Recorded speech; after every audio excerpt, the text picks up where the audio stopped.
sola, mi amor, mi amor. Alors, ça, mesdames et messieurs, c'est une super migale. Bon, c'est un mâle, il va bientôt crever, et comme il va bientôt crever, bah, j'en profite pour faire quelques petites photos avec.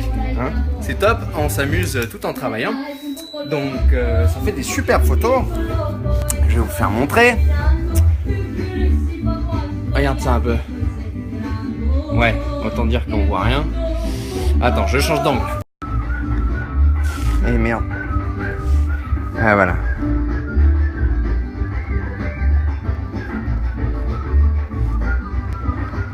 Ouais, c'est des belles migales, ouais. Ouais.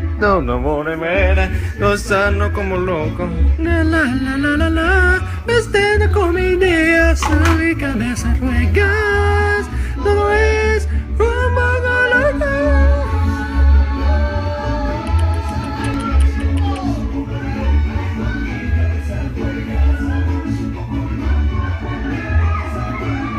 Allez, reviens par là, reviens par là. Reviens pas.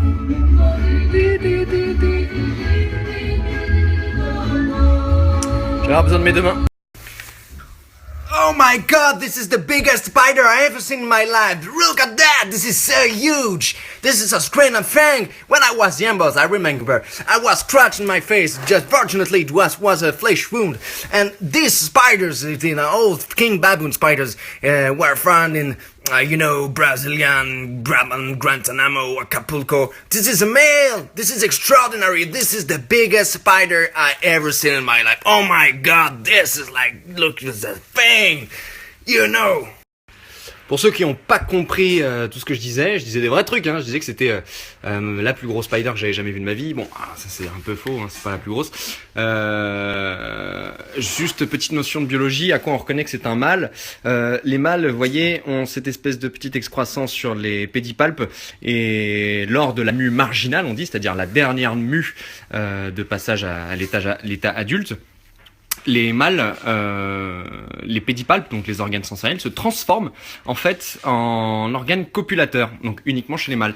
Et si je me tourne dans ce sens-là, vous voyez sous la patte ici, là, à cet endroit-là, là, il y a un petit crochet. On voit, en fait, c'est ce qu'on appelle l'apophyse tibiale. On en a, nous aussi, hein, sur le tibia, mais sur le devant. Or, là, sur l'anatomie d'une mygale, c'est inversé. Et en fait, ce sont des petits crochets qui vont tout simplement servir au mâle, donc uniquement chez certaines espèces. Hein, sur les 900 espèces de Theraphosidés environ, il y a très très peu d'espèces qui l'ont. Et en fait, ça va permettre au mâle, si vous voulez, donc allez, avance un peu. Voilà, on les voit mieux là. Voilà. Permettre au mâle